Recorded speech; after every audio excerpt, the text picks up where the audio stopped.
Muito boa noite, Vinícius. E hoje, aqui no nosso quadro Conecta Mais Saúde, a gente vai falar sobre uma doença que muitos brasileiros sempre reclamam, sempre sentem, né? E às vezes não vão buscar tratamento. A gente vai falar sobre azia e refluxo.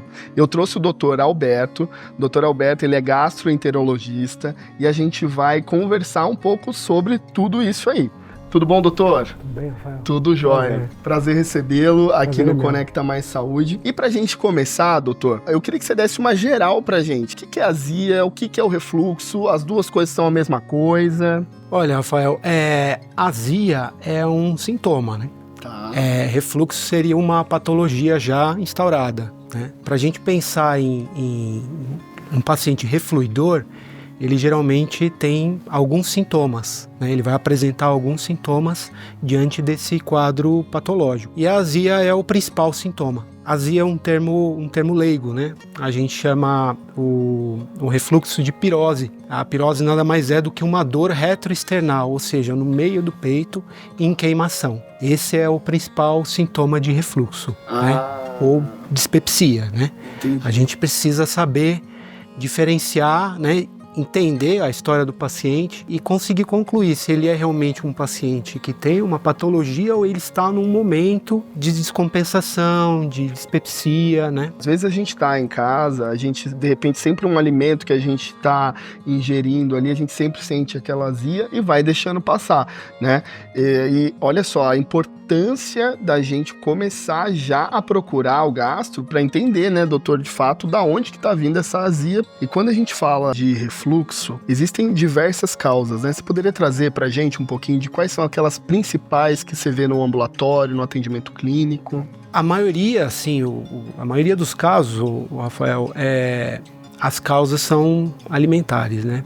É a descompensação, é o paciente que está comendo erroneamente, pulando refeição, ficando horas em jejum, e vai ter aquele momento que ele vai se alimentar, ele vai comer exageradamente. Por isso que é necessário a avaliação do médico, né, do gastroenterologista, do gastrocirurgião, para conseguir identificar qual é o paciente que tem a doença do refluxo, né? A gente já começa a entrar aí numa questão patológica, do que aquele paciente que está com a vida desorganizada, né? Então a gente sabe que o problema é multifatorial. E doutor, quando a gente está falando de refluxo, né, a gente tem o tratamento clínico, mas existe algum ponto que a gente precisa de um tratamento cirúrgico também? Eu posso dizer que a grande maioria dos pacientes que buscam atendimento ambulatorial, eles estão nessa desorganização alimentar, né, nessa conduta errada frente à dieta, né?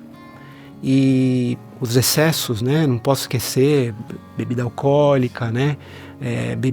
Alimentos industrializados, o fast food. Eu acho que a gente tem um grande problema de saúde nutricional hoje, que é a alimentação rápida, industrializada. Então eu posso dizer que a grande maioria é o grande bate-papo que a gente tem para tentar organizar a vida do paciente, né?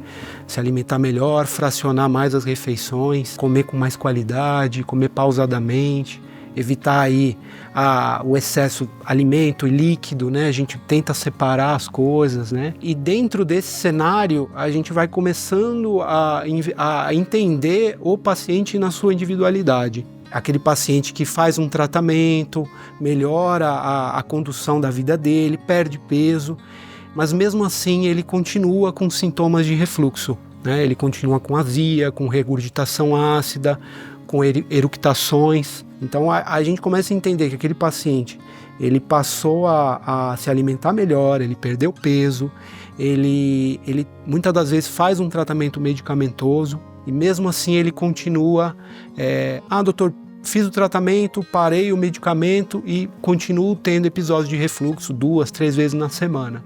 Esse paciente é aquele que vai precisar de uma investigação a mais, né?